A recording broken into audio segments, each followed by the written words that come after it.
নমস্কার বন্ধুরা, tales of motivation চ্যানেলে আপনাদের সবাইকে জানাই স্বাগত। আজকে আমাদের গল্পের শীর্ষক হলো জ্ঞান অর্জনের জন্য মনের দরজা খোলা রাখো।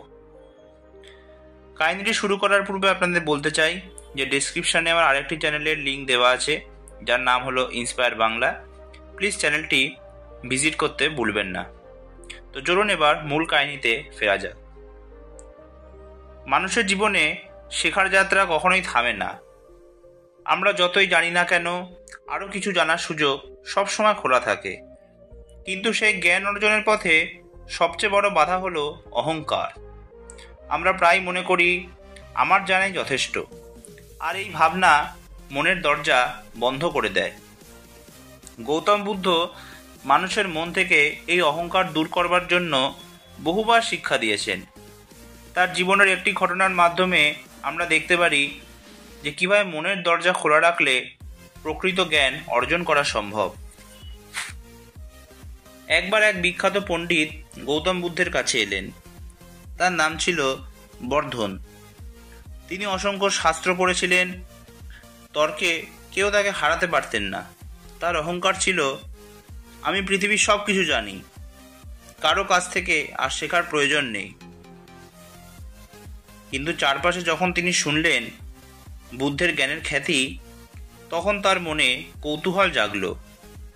একই সঙ্গে অহংকারও কাজ করল। তিনি ভাবলেন, দেখি তো এই তথাকথিত বুদ্ধ আমার জ্ঞানের সামনে কতটুকু টেকে। সেই উদ্দেশ্যে তিনি জেতবন বিহারে এসে বুদ্ধের সামনে দাঁড়ালেন।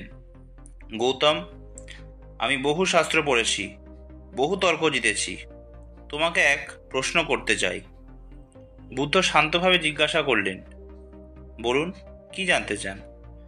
পণ্ডিত হেসে বললেন, আপনার কাছে এমন কি জ্ঞান আছে যা আমি জানি না?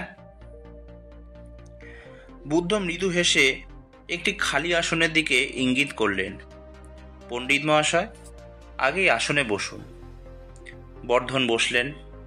তিনি আশা করছিলেন এবার বুদ্ধ হয়তো কোনো জটিল শাস্ত্রীয় তর্ক শুরু করবেন।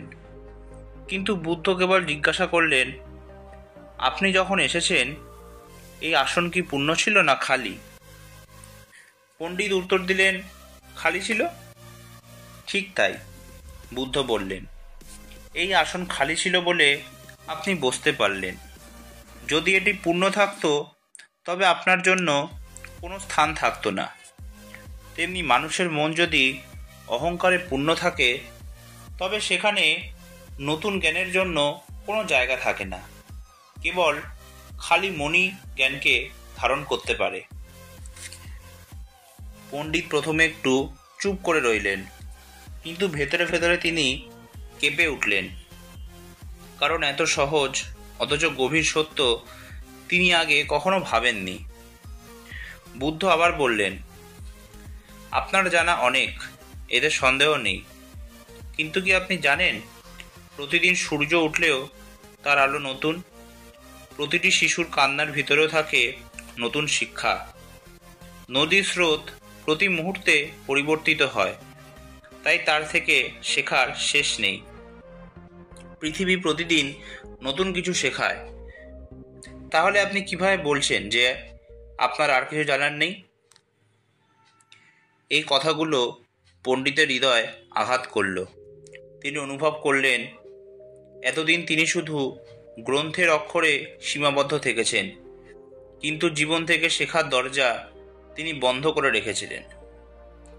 তিনি মাথা নত করে বললেন, ভগবান, আমি বুঝতে পেরেছি।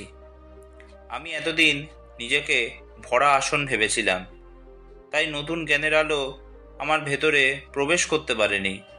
এখন থেকে আমি মনকে খালি রাখব, যাতে প্রতিদিন নতুন কিছু শিখতে পারি।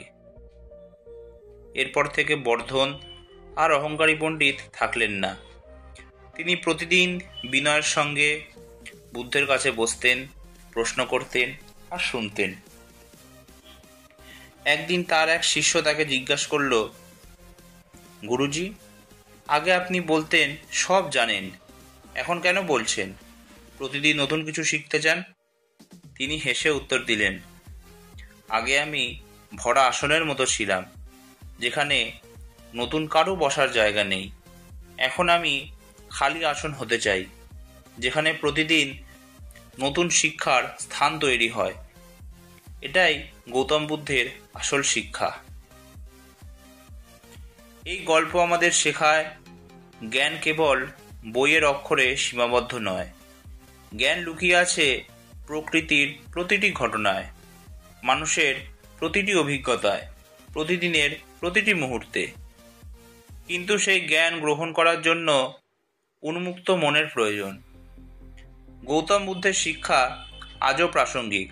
যেমন 1, অহংকারে ভরা মন নতুন কিছু শেখে না। 2, বিনয়ে ভরা মন প্রতিদিন নতুন জ্ঞান অর্জন করে।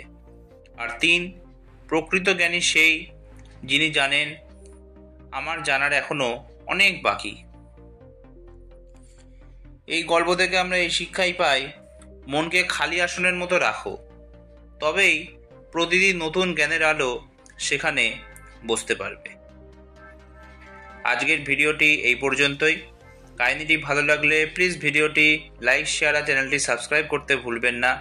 আবার নতুন এরকম কাহিনী নিয়ে আমি আপনাদের সামনে উপস্থিত হব। ধন্যবাদ।